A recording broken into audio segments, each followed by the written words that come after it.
Hello, everyone. Dr. Eames here.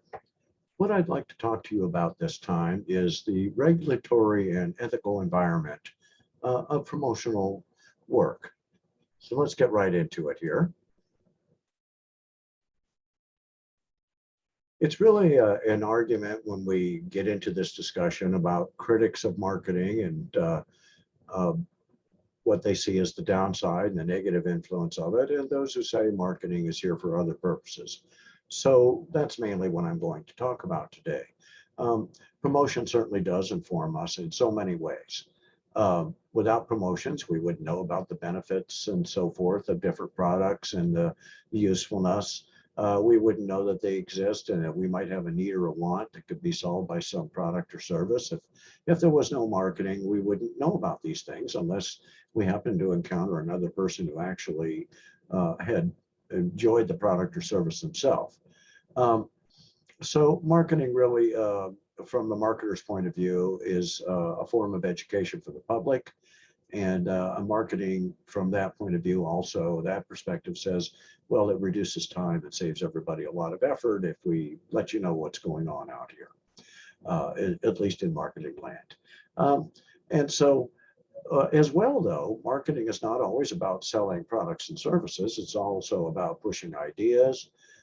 It's about nonprofit work of all types, filling in those gaps in society and handling those issues that government, frankly, can't take care of or refuses to take care of.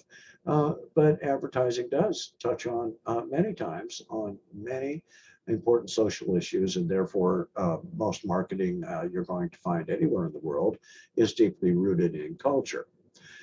Critics of marketing say, well, these promotional efforts are not only invading our privacy and intrusive and so forth, but they really are superficial and they lack meaning and so forth, and therefore they're dumbing down the public in that sense. That these are superficial ideas in the sense they have no depth to them, and we're not always getting good product information. What we're getting is some creative sort of mishmash of approach just to get our attention. Well, there's no doubt that that is certainly the reality with marketing in itself. The highly competitive nature of marketing means that to get our attention, a lot of outlandish things are often attempted. The critics will say it's just too much. It's pervasive, as I say here, and that it's very annoying. Well, it is part of our society and culture. And if we choose that that's not what we want to endure anymore, it's up to society to change that reliance on how we get the word out and how we do things. So in American culture, certainly we have to admit that we're a capitalist free trade society with all its flaws. So there are benefits and there are limitations and so forth. Certainly today, marketing has proven that it can contribute to the bottom line by creating various economies that save money. For instance, marketing can produce economies of scale by increasing demand, and therefore costs are lower as well. It increases demand for both products, for new products, and it really, marketing makes a big difference in the launching and success of many new products. It increases a variety of choices, certainly for consumers. And this is one of the very strong arguments that's out there about the value of promotional marketing, is that it creates new brands, it creates healthy competition, and it gives a variety of choices. So when we use mass mediated advertising of all types and communication for our messages, we are diffusing innovation throughout larger society. And then innovations themselves, if they are included successfully in a promotional mix, really do communicate benefits. And so it's a form, again, of marketers saying that, well, we are educating the public. And then, of course, the critics are going to be saying all of this is wasted money and wasted time, that none of the benefits you're talking about necessarily are going to happen. And indeed, they only happen for a select few and so forth. And that really it is just another characteristic of capitalism and so forth. And well, you know, marketers will agree with all of that right away. I mean, marketers are not trying to argue that what they do with promotional messages and so forth is not part of capitalism and so forth. What they will argue about is the notion that their efforts are pretty much designed to widen the gap between rich and poor. That is certainly not it, because many entrepreneurs and innovators of all types come from very humble backgrounds and come up with a new product or idea. And they're not thinking, oh, I'm going to contribute to widening the gap between rich and poor. What they want to do is take themselves out of the situation of maybe being in the poor class and elevating themselves. So marketers would argue certainly that marketing is a way to provide some social mobility. Are we having greater well-being, or are we just creating more dissatisfaction in our lives by being exposed to all of this? Well, it really speaks about the level of creativity that we are seeing a lot. Critics argue that, you know, what you're doing with your brand promotion is creating a need that people really don't want, or they don't really need this particular need, and you're creating it. Well, it depends on your perspective. And the perspective really of any given society is rooted in its culture. So our sociocultural leanings are going to create the type of messages that are directed at us, and they're going to create a response in us that comes in a certain general sort of way. Whether or not marketing creates needs is really hotly debated. Marketing experts say, no, it doesn't create needs that aren't there, and marketing can't do that. It's just not powerful enough. And the critics of marketing say marketing is certainly powerful enough. It creates needs and makes people buy things that they don't want. So what is all this about needs and satisfying wants and so forth? Well, it really comes about from the motivation theories we get from management in general. Certainly, we have to acknowledge that marketing is part of management. And so we look at the same sorts of theories to guide us in behavior within the field. So when you're trying to satisfy a need by either creating or developing a product or a service, then you are speaking to what motivates people to have certain needs. Well, the most basic motivational theory that we all study is Maslow's hierarchy of needs, which is represented by his pyramid, which has different levels of needs. And we have the most basic physical needs of food and survivability and shelter and so forth. And then we have social needs and our own personal individual needs and striving and so forth. And these various motivational needs that we have can be satisfied by products and services and so forth. So marketing has long associated itself with these various theories and used those that speak to understanding what motivates people, what makes them do the things they do, and what makes them respond to certain messages. So it's a matter of perspective whether you feel one way or the other about this particular discussion. Are we just with our promotional messages promoting materialism, or are we promoting status-seeking behavior where critics in a arguing about an industry that produces status-seeking products like the most expensive automobiles, the most expensive watches, and so forth. Critics will argue that those organizations are promoting materialism. But there are plenty of consumers out there who want a more expensive watch, or they want a more expensive automobile. And sometimes it is for those social display reasons and so forth. But a lot of times they simply want a better product, or they want the best product. And who's to say that that makes them more materialistic than someone else? So again, the discussion has to be balanced. We have to look at both sides of it. And we certainly have to look at creativity when we talk about a lot of the marketing promotional things that we see today. Does our work in the promotional field perpetuate stereotypes? Are we showing any sense of sensitivity at all? Are we just offending people in order to get their attention? And are we really bringing more goods to a general population of people, or are we creating groups of stratified goods and services that can only be afforded by different segments of society and so forth. This little bit about subliminal messages I'll talk about at the end here.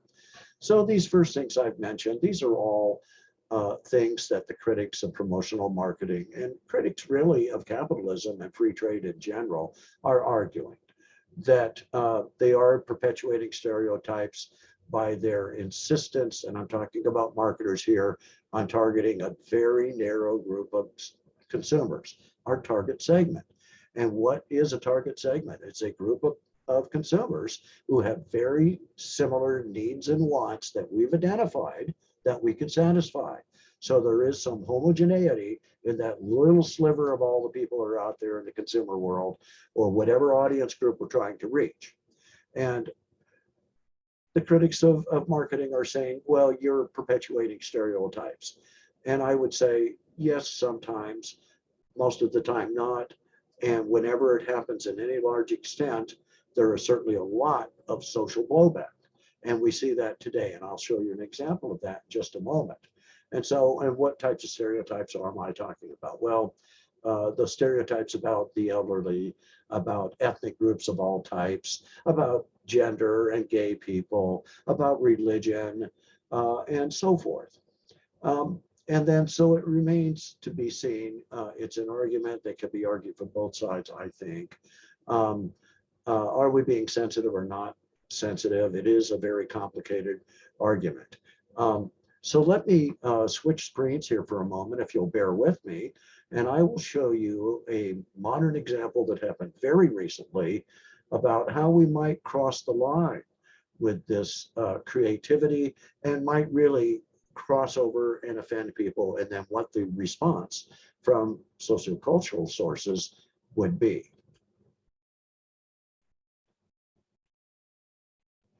All right.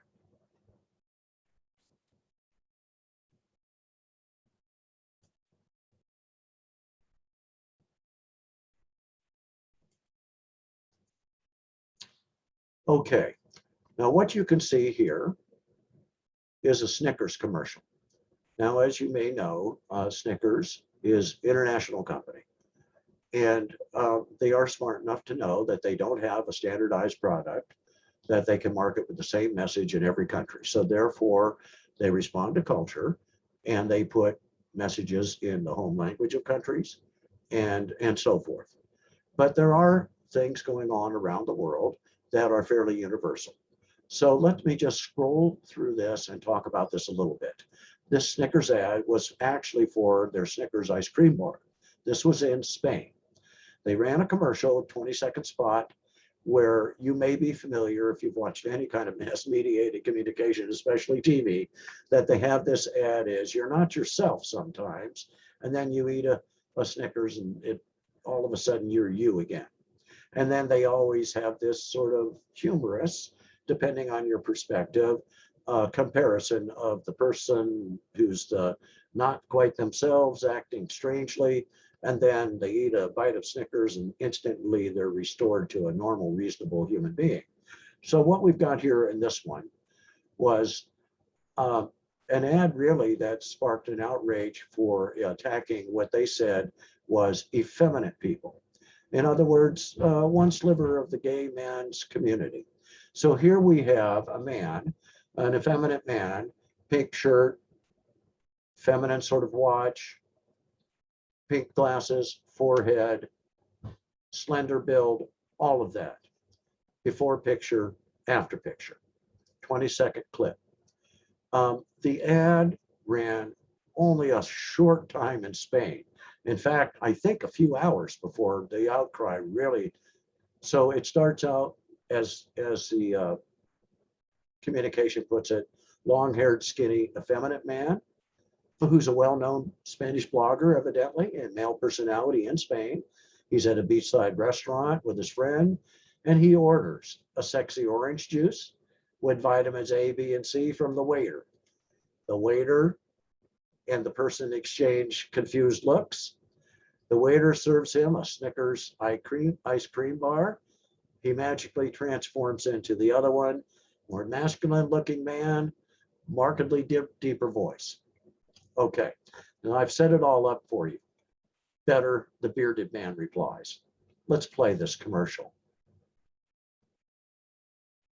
Entonces sería un agua con gas del tiempo, con una rodaja de limón y un sexy zumo de naranja. Con vitaminas A, B y C. Abracitos, besitos, muat, y caricias around the world. Anda, toma un helado Snickers.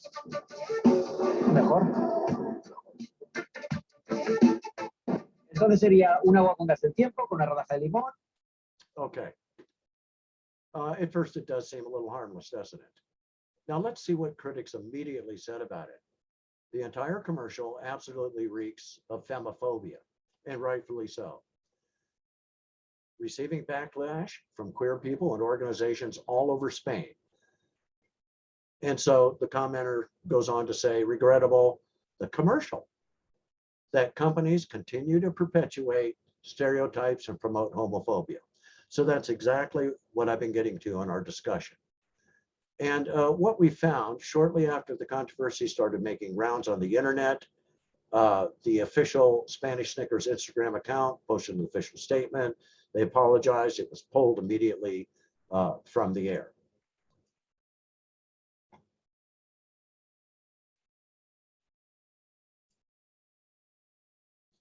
So I think that's really a good example of exactly what I'm talking about. We're going to find that things are going to always offend some people more than others.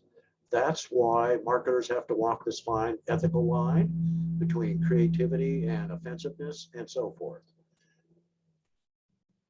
So certainly advertising has a big influence on mass media. They're a source of huge revenue for the various mass mediated communication channels we have, like television and radio in particular. And it does, certainly through those mediums, reach a lot of consumers. And they expose people to things that society is thinking about and political ideas as well. So this is a source of controversy that some critics will argue about, that advertising is unfair. But it depends. Consumers are quite capable. I don't know any consumers aren't capable of blocking out messages they don't want to hear and so forth. So we do have our selective perception, and we do have personal and unique individual differences in how we apply the tools we have to survive in this world where we are bombarded by all this material, some of which we may agree with and some of which we don't. And so I think the great majority of the public likes free trade. They like capitalism. They like marketing because it does tell us about what's new. It does inform us.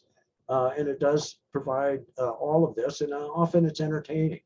And indeed, when we're watching mass communicated media of any type, it's really only part of that overall cost we're paying for that channel.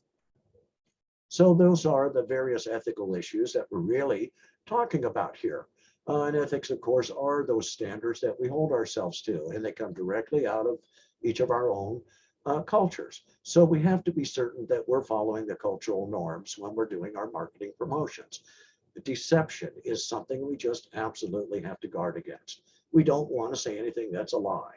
So we don't want to make false and misleading statements. And this is an old term, puffery. It goes all the way back 19th century or so. Use of superlatives, really. It's number one, best in the world. Those sorts of messages are puffery. They're cliche these days. They're way overused, but you will still see a reliance on them in comparative messages, in particular when companies are comparing themselves in certain ways to others, or if they have a long track record that they think they can prove the claim. And that's the thing. If you want to avoid deception, make sure that you feel without a doubt you can prove the claim. So, you can say these sorts of things and you can be taken to court. The courts are going to really accept the fact that everybody makes these sorts of broad, generalized, exaggerated claims. And so that may not get you into too much hot water unless it's blatantly done tongue in cheek, where people are going, yeah, we're number one. And then parts of the commercial say, yeah, we know we're not number one, but we're saying it. It depends on how you handle it. Certainly, the biggest issue has got to be targeting minors. So this means anybody under 18 is considered a minor, is considered children. So you have to be very careful if you've got a product or service that gets minor marketed to children. you really are going to get criticized for any superficiality that someone might perceive. It's got to be, you want to be able to defend yourself on a lot of levels besides just superficiality, but also values and so forth. And you're going to find that critics are certainly more plentiful in this segment of any given industry than others, particularly anything that the public would perceive as advocating violence or creating an obese child by creating such an overwhelming need in them that they eat this product and they get obese from it. Or it affects their learning in some way or another that I really can't come up with an example for, but this is why we have agencies and of all types to police marketing and tell us if these things are indeed happening or not. Major no-nos besides targeting children, tobacco and alcohol. We found out early that tobacco and alcohol are specific items and products that can harm people. With tobacco, we've learned about lung cancer and all the respiratory illnesses. We know about alcohol and all the illnesses. Indeed, these are diseases associated with these, whether it's addiction to one of the other. They started to find these things out in the 1950s. These companies marketing these products, so powerful, took a very long time to break through into the sociocultural consciousness that we have to stop this stuff. So this is why today you don't see heavy advertising for tobacco whatsoever on television. In fact, you see ads against tobacco usage. These are being paid for by the tobacco industry as a result of major lawsuits that they lost in years past. The same thing with alcohol. Various agreements have been reached with the agencies, and particularly the federal governments who regulate these products, that say that you won't even, for alcohol, we see, certain alcohol ads on, but certain types of time slots only that appeal to certain segments, age groups, and other restrictions that really govern that where they can and can't be used, like they couldn't be used in children's programming, time slots, and things like that. But at the time, and for many decades, it was always felt that these ads create primary demand. In other words, we know from our marketing that primary demand are new users in any industry. And we've since found out that no, advertising in alcohol and tobacco does not create primary demand. It does not create new users, actually. Advertising brands of anything can create new users, but advertising just in general cannot create new users, and so forth. And we found that what creates new users, family, friends, and peers. Those are the primary influencers. And we know this as a result of marketing research. And so that is the truth of it. And so primary demand, again, demand for an entire product category. We can't really increase that. That's why, again, those ads for milk with the milk mustaches in decades past, which were so fun for the public to watch, were completely ineffective and didn't probably get one new person to drink milk who hadn't already made up their mind they weren't going to. Now, the same thing sort of applies to gambling and lotteries. We again know that these appeal to vulnerable populations of people. We know now that gambling is a disease. It's addictive, just like tobacco and alcohol, but psychologically addictive in a different way. So there are laws that govern that. And it's only in recent years have we loosened up a little bit to allow state lotteries and other things. So you want to be careful in all your marketing promotions that you don't offer what appears to be a lottery. You'll get yourself into all sorts of morass of legal regulations and so forth that you could easily avoid by just avoiding it, by staying out of there. And then, of course, junk food. If you have a product, you certainly do not want it labeled as junk food. If it happens to be in a general category that's considered that, you would have to certainly, I would think, in your promotional messages, stress all the reasons why you think you're not. And there is a huge segment of consumers out there who blame certain food products for making their children obese. This group will not go away. So why go into business using products and promoting products that are controversial anyway. I mean, business is not easy. So why pick something controversial to begin with, right? Let's use some common sense. Deception certainly is illegal. The things I've been talking about, the advertising to minors and so forth, or making false or misleading representations, misrepresentations. These things are all illegal. The Federal Trade Commission is the one who decides and so forth, and implied claims or things that are left out, omissions, is also considered deception. So is unfairness. Unfairness would have to be really gross unfairness that results in some harm to some group of consumers or another. But if it could be proved, you could be liable for that sort of thing. You certainly have to think about fair competition, watching what you do, paying attention to the regulations that are out there so that you're always have an ethical stance for your company and your promotional efforts, and that you're following the law. So avoid unfair advertising, things that might hurt people, or stressing benefits that don't exist. There are other things that you can do. Vertical cooperation, cooperative advertising is done within a supply chain. Sometimes these are beneficial. These are done between manufacturers of products and distributors. Sometimes they're done between distributors and retailers, some combination. Sometimes they only benefit one side more than the other. It's always a buyer beware if you're a business person sort of situation with those, but they are legal. So those are things you can engage in. Comparison advertisements are rampant. They are legal, but you just want to make sure that what you're saying is the truth, that you don't make any deceptive claims. The FTC, the Federal Trade Commission, will determine if they think your company has developed some monopoly power by virtue of the amount of money they're spending on ads compared to all the competitors. And if they think so, then they will talk to you about it and try and get you to stop if they think you're doing unfair practices that affect consumers in an unfair way. So again, we have to be very careful if any type of product or promotion is directed at children. Federal Trade Commission will be one of the biggest players here, but you'll have to deal with all sorts of agencies. So you simply have to be in the know. You must do your due diligence, as they say in legal terms.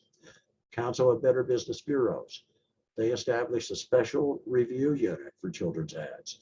Children's Television Act, which is legislation, that does restrict the amount of airtime that children's commercials can occupy on the airwaves. So there's a blatant restriction right there. And of course, there's competition for that available airtime.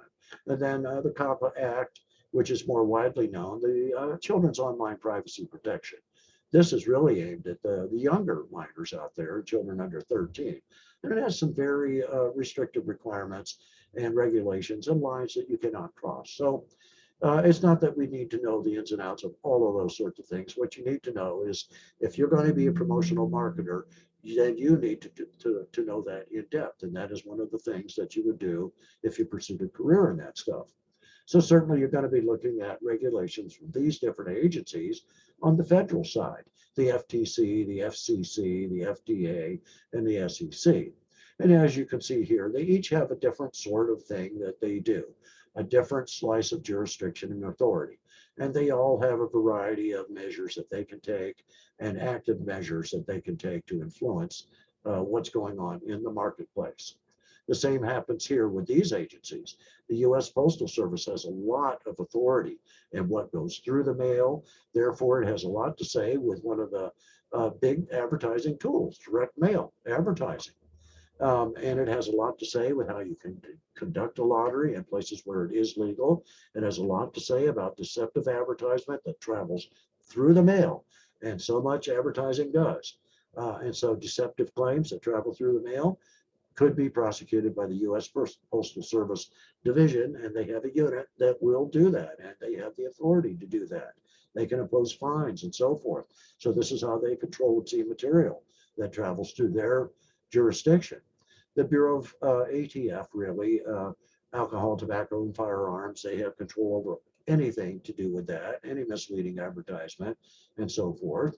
And the same with the Consumer Finance Protection Agency, which is set up specifically to protect consumers for credit card practices, home loans, all sorts of financial services. And these aren't all of the agencies, of course.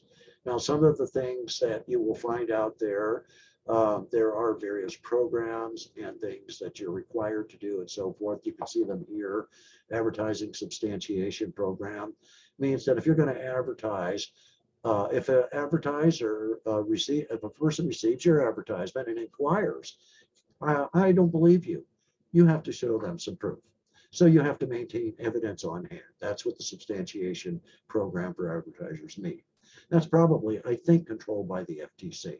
Consent orders is a friendly way of the FTC saying, stop running your ad, please, without them having to go get a formal order. That is different from the cease and desist order, which is formal.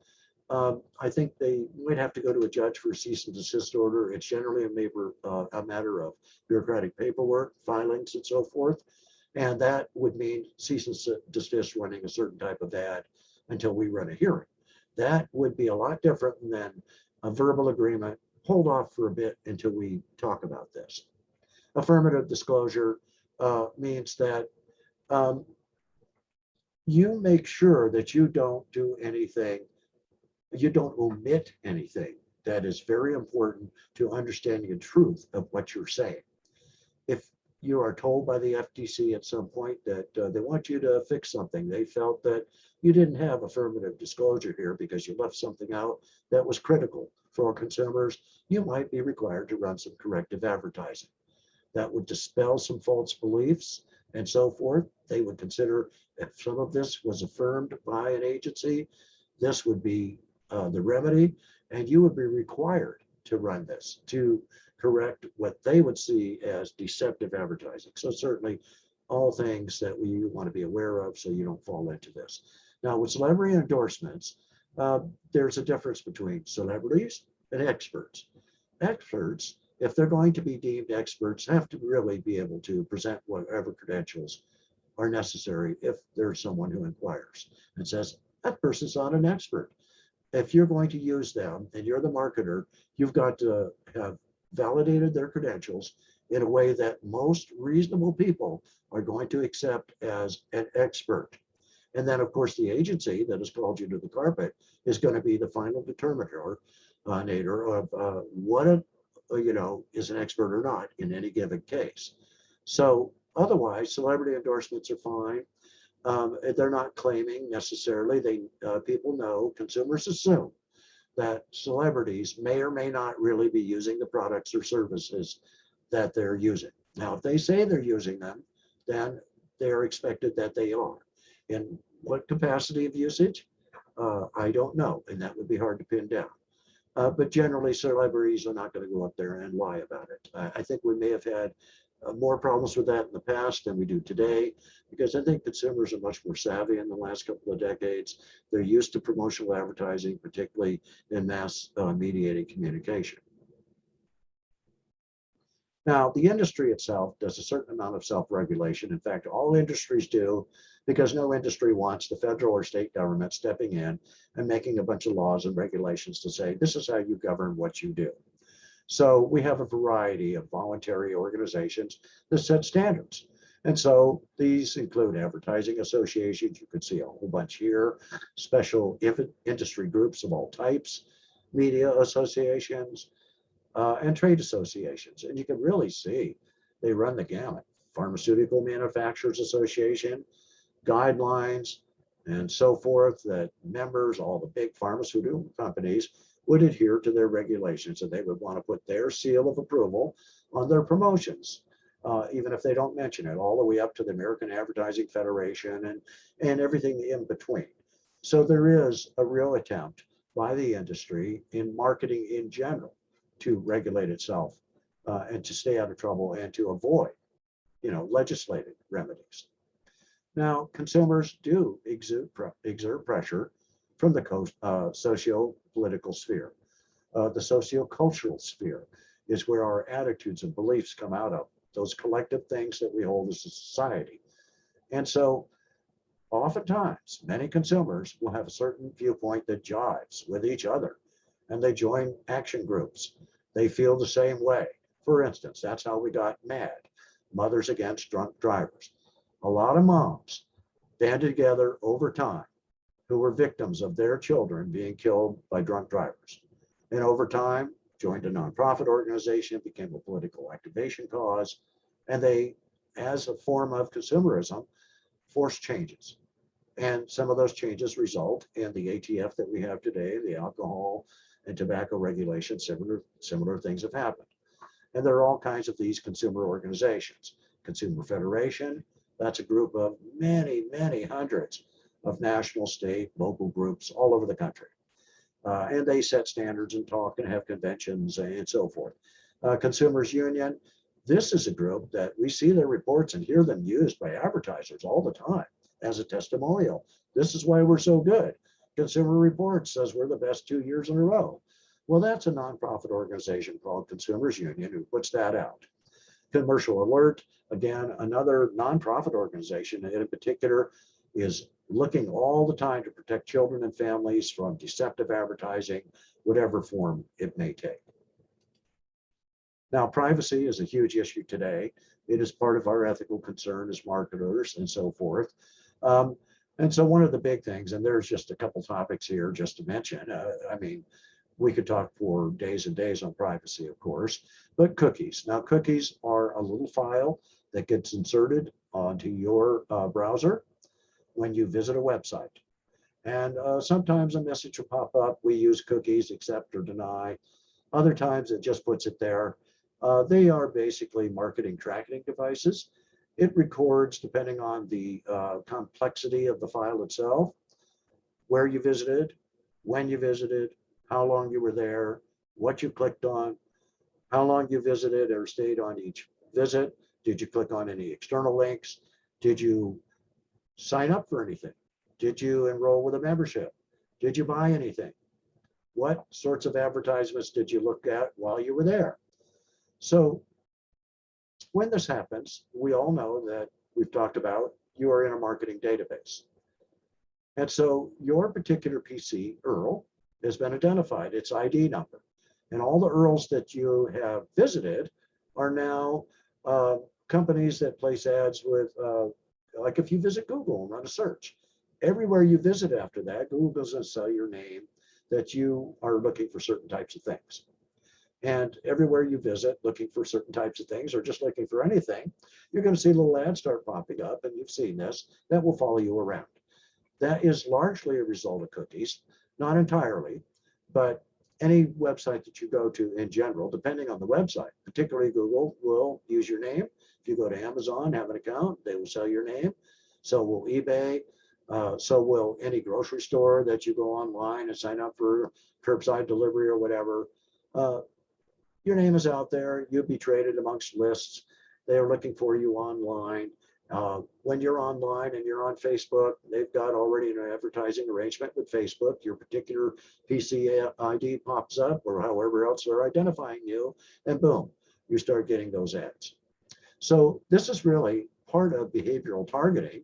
And this is using databases to capture this information about each of us as consumers. It's online tracking and so forth. It's partially, largely used through cookies, but other ways, just visiting certain websites in general. Now, spam and phishing relate to our use of email. Spam is just an unsolicited message that you might receive through email. It's not malicious in itself. So it's just something that you didn't ask for. They're annoying. But the problem with spam is over time, it turned into phishing for many who want to do us harm.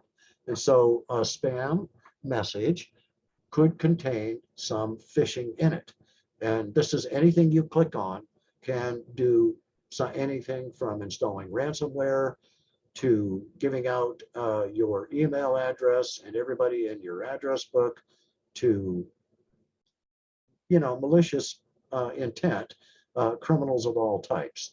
And it generally can just go beyond you and infect your organization as well. So this is why we don't see that just spam email marketing is very effective. The only time that you would probably find that this is used is to specific professional groups. That's one of our audience groups, right? It's not really going to go out much as spam because it's going to go into everybody's junk mail folder and so forth as general consumers. But groups of professionals in specific industries or people who are related to as buyers for organizations and so forth, they could get some spam direct at them. But again, it's not malicious until there's some sort of intent and some phishing associated with it. This is all about privacy, and today we have to really be careful. My own email with the college, I've got to go through multiple layers of verification. And if I log in from a source they haven't seen in a while, they're going to make me, they're going to send me a text to my phone and make me put in a number to make sure it's me. These are all to protect against phishing. So there are privacy issues and security issues out there. Marketers have to be aware of this stuff. How do we deal with this sort of thing? Well, there is plenty of regulation of promotions out there, all our sale promotions. Premium offers, really, what are those? Well, premium offers are just reduced priced offers, free offers, buy one, get one free discounts. These are monitored by the FTC and so forth and make sure that they really are offers that are fair and reasonable and so forth. And most of the sales promotions that we see out there are these types of premium offers. They're not that premium in the sense of giving you the best. They're premium in the sense of giving you a premium bonus on the cost. So you're getting 2 for 1, you're getting 10 or 15% off or something like that. Now, similar customers offered similar prices.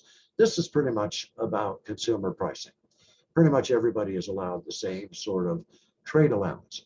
But say you're a wholesaler and you have a sales ID. With many companies, manufacturers in particular, they will sell to the public, if they sell to the public at all, at a certain retail price, but they will sell to a wholesaler. They will give them a trade allowance. In other words, when I was in the collectibles business, I got 35% off on comic book products and t-shirts and things like that. Discount would vary with the product category. That was considered a trade allowance. Other things, if you do run a contest, which is a common sales promotion or some type of sweepstakes, be aware that you should go check the FTC regulations on this. They're online and freely available. You've got to be careful about value. If you're claiming a certain value, if you're claiming you're the best or the most expensive or the best value or you're number one in this or that, you better be able to prove it. And you've got to have evidence, so you have to be able to provide, again, that disclosure in case someone asks, particularly if it's a government agency. And all the things a person has to do. If there's a prize to be won, you can't leave out some of the things a person has to do to get the prize. And this is definitely illegal. It happens from time to time. The FTC, you'll see the occasional news article online about it. And click on that next time you see it, and you'll see how efficient the FTC really is in finding, well, quite a bit of this stuff. And making sure that you really, the contest you think is a contest is not really a lottery. And there are differences, and you got to make sure you haven't crossed over the line into wholesale gambling. Finally, folks, let me wrap this up with talking about really infringing on the existing regulations that are out there. There are a variety of sorts of things that you have to avoid. For instance, you can't do appropriation because you see a picture on Facebook and you think, oh, this would be perfect to use in the company's promotional marketing campaign we're putting together. No, it's not. Maybe. This is called appropriation. You can't just use a picture that's you see somewhere or an image of someone without express permission. Somebody might have taken that picture. They might own the copyrights and so forth. So appropriation's a crime. Copyright infringement, you can be prosecuted for it. Someone can take you to court for it. And it's easy to prove if they've got a copyright, you didn't contact them, and you made money off of it, then you're in big trouble. And that's basically using anything written, recorded, photographic in your public relations material. And what does that mean, public relations material? We're talking anything to do with marketing. So get written permission, and generally this is not hard to do. You'll Google it. generally you click on a picture and you find something that leads you to permissions or ownership, or maybe there'll already be a copyright signal, a symbol there. Who is it? You Google that, whoever that is, get their address, contact them by email, and find out. And you will find that a lot of places will let you use them, certainly. And you keep that email, file it away so that you can produce disclosure later if you have to. You also have to be careful of the things you say about people. Defamation, slander, and libel. Defamation is saying something that's not true that damages someone's reputation. So you've got to be careful.